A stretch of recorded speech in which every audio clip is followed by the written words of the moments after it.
নমস্কার বন্ধুরা, তাতাই মা বাবা ব্লগে আপনাদের সকলকে স্বাগত। আমি আজ আপনাদের সাথে শেয়ার করতে চলেছি আবার আরেকটি পুলি পিঠার রেসিপি। তবে এইবারের পুলি পিঠাটা কিন্তু আমি একটা ডাল দিয়ে তৈরি করব, আর সেটা হলো মুগ ডাল। তাহলে আপনারা শেষ অবধি আমার সাথে থাকুন আর দেখে নিন আমি আর আমার মা আজকে কিভাবে মুগ ডালের পুলি পিঠা তৈরি করছি। মুগ ডালের পিঠা বানানোর জন্য আমি নিয়ে নিচ্ছি 2 বাটি মুগ ডাল। তারপর ডালটাকে জল দিয়ে খুব ভালো মতন ধুয়ে নিতে হবে। এবার একটা প্রেসার কুকারে সামান্য জল নিয়ে ডালটাকে তার মধ্যে দিয়ে দিতে হবে আর খুব ভালো মতন সেদ্ধ করে নিতে হবে। ডালটা সেদ্ধর সময় এর মধ্যে সামান্য নুন দিয়ে দিতে হবে। ডালগুলো সেদ্ধ হয়ে গিয়েছে, একটা কড়াইয়ের মধ্যে ডালগুলোকে ঢেলে নেওয়া হলো। এবার এর মধ্যে কিছুটা পরিমাণে দিয়ে দেওয়া হচ্ছে চালের গুঁড়ো। চালের গুঁড়ো কিন্তু একদম অল্প পরিমাণেই দিতে হবে। তারপর গ্যাস জ্বালিয়ে দুটোকে খুব ভালো মতন মিশিয়ে একটা মন্ডের মতন তৈরি করে নিতে হবে।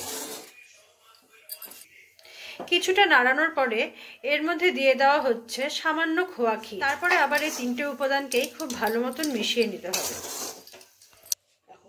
মন্ডটা তৈরি হয়ে গিয়েছে। এখন একটি পাত্রের মধ্যে এই মন্ডটাকে ঢেলে নিতে হবে।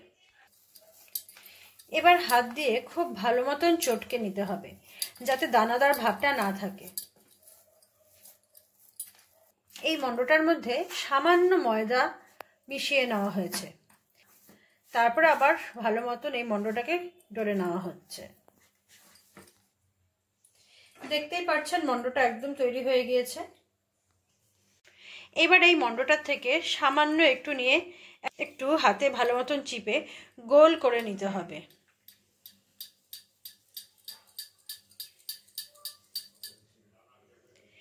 তারপরে মাঝখানটাকে চেপে চেপে একটা বাটির শেপ দিয়ে দিতে হচ্ছে। এবার এর মধ্যে আগের থেকে গ্রেট করে রাখা খোয়া ক্ষীর ঢুকিয়ে দেওয়া হলো। তারপরে পুলি পিঠা যেরকম করে ঠিক সেরকম ভাবে দুমুখ বন্ধ করে দিয়ে এটার শেপ দিয়ে দিতে হবে। দেখতেই পেলেন তৈরি হয়ে গেল মুগ পুলি। ঠিক একই রকম ভাবে এখন বাকি পুলিগুলোকেও তৈরি করে এখন আমরা ফিরে আসবো আবার আপনাদের সামনে। মুগ পুলিগুলো তৈরি করে আমরা ফিরে আসলাম আবার আপনাদের সামনে। তৈরি করে নিব শিরা। আর শিরার জন্য আমি এখানে 1 বাটি চিনি নিয়ে নিয়েছি, আর সেই বাটিরই 1 বাটি জল তার মধ্যে দিয়ে দিচ্ছি।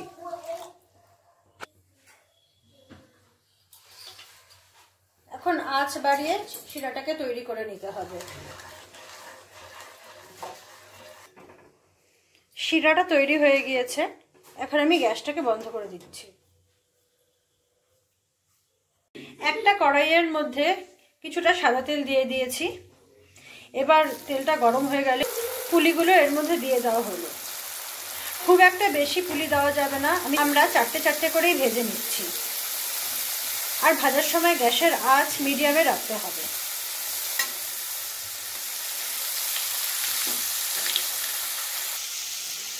দেখতেই পাচ্ছেন বেশ লালচে রং ধরেছে। এবার পুলিগুলোকে তুলে নিব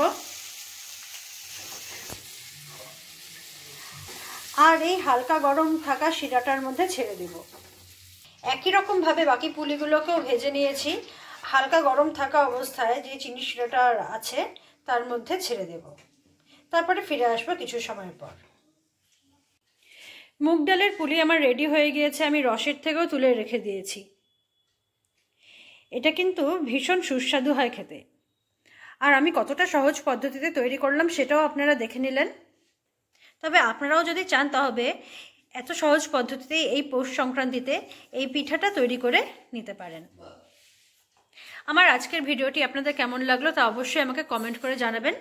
আর ভালো লাগলে আমার চ্যানেলটিকে সাবস্ক্রাইব করে আমার পাশে থাকবেন। আজকের মতন আমি আমার ভিডিওটি এখানেই শেষ করছি। ধন্যবাদ।